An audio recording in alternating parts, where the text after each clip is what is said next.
দুনিয়া কিছুই না, কিচ্ছু না দুনিয়া।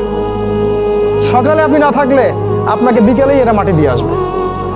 চোখ বন্ধ করে চিন্তা করবেন, রাত্রেবেলা আপনি পৃথিবীতে নাই, আপনার স্ত্রী, আপনার সন্তান, আপনার প্রতিষ্ঠান, আপনার সংগঠন, আপনার সব কিছু কি থেমে আছে না চলছে? সব চলবে ভাই, কেউ থেমে থাকবে না, শুধু আমরাই থাকবো না। অতএব আমাদের কবরের চিন্তা আমাদেরকে করতে হবে। জ্ঞান অনুযায়ী আমল করি, অবহেলা না করি ইনশাআল্লাহ। 3 নাম্বার, আদর্শ পরিবার গঠন করেন। পরিবারটা হবে ডিনামাইট। রাষ্ট্র বিশ্ব কই যায় যাক, আপনার পরিবার যেন ইসলামের আদর্শের উপর থাকে। কারণ কু আনফুসাকুম ওয়া আহলিকুম নার, নিজে বাঁচো জাহান্নামের আগুন থেকে, পরিবারকে বাঁচাও। আপনার ছেলের ব্যাপারে সচেতন হন, মেয়ের ব্যাপারে সচেতন হন, স্ত্রীর ব্যাপারে সচেতন হন। আপনার পরিবার, আপনার রক্তের সম্পর্ক, আত্মীয়, এদের মাঝে আপনি দিনের প্রচারটা করেন। কোথায় কে জাহান্নামে যায় যাক, ওটার পরের চিন্তা আপনার, ওটা চিন্তা আপনার করতে হবে না। এখন আপনি আপনার পরিবারের দিকে ফোকাস করুন। যদি আপনি পরিবারকে ইসলাম